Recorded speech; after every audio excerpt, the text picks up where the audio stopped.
പറഞ്ഞോ. അത്രയും പുറകിലോട്ട് പോകും. ചോദിച്ചു എങ്ങനെയുണ്ട് സിനിമ? എങ്ങനെയുണ്ട്? അപ്പോൾ ഇടിയൻ ചന്തു തിയേറ്ററിൽ നിന്ന് കണ്ടു. വിഷ്ണു കൃഷ്ണൻ സാറിൻ്റെ ഒരു ഗംഭീര സിനിമയെന്ന് പറയാം. കാരണം കട്ടപ്പന കൃത്യകൃഷ്ണൻ എല്ലാവരും ഏറ്റെടുത്താണ്. കള്ളനമ്പൂതിയാണെങ്കിൽ നല്ല സിനിമയായിരുന്നു. ഇതൊരു കൊമേഴ്ഷ്യൽ ബാക്ക്ഗ്രൗണ്ടുള്ള സിനിമയാണ്.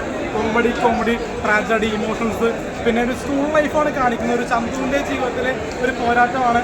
ഇടിക്കേണ്ട ഒരു സാഹചര്യത്തിൽ ചന്തു ഇടിച്ചു പോകും. അതാണ് ചന്തുവിൻ്റെ കഥാപാത്രത്തെ പറ്റി പറഞ്ഞു കഴിഞ്ഞാൽ ഒരു വ്യത്യസ്തമായ കഥാപാത്രം മൂല്യമാണ് സിനിമ സൂചിപ്പിക്കുന്നത്.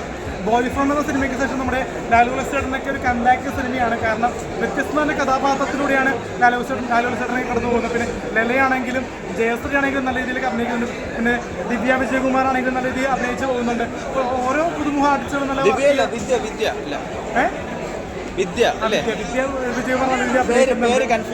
അപ്പോൾ നല്ലൊരു ഫീൽ ഗുഡ് ഫാമിലി, ഒരു കൊമേഴ്ഷ്യൽ വാല്യൂള്ള ഒരു സ്കൂൾ സബ്ജക്റ്റാണ്.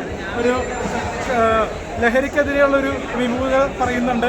വിഷ്ണു കൃഷ്ണൻ ഒരു കംബാക്ക് തന്നെ ആയിരിക്കും. കാരണം പീറ്റർ ഹീൻ എന്ന മാസ്റ്ററിൻ്റെ ഒരു ഗംഭീര ഫൈറ്റ് ഉണ്ട്. നമ്മുടെ പുലിമുരുകനും നമ്മുടെ ജാക്ക് ഡാനിയൽസിന് ശേഷം പീറ്റർ ഹീൻ മാസ്റ്റർ തിരിച്ചു വരികയാണ്. ഗംഭീര ഫൈറ്റാണ്. പിന്നെ സങ്കടപ്പെടുത്തുന്ന മുഹൂർത്തങ്ങളുണ്ട്. ഫാമിലി ത്രില്ലർ വെറൈറ്റി ആയിട്ടുള്ള സ്കൂൾ ലൈഫ് ഡ്രാമയാണ് തിയേറ്ററിൽ നിന്ന് കാണുന്നത്.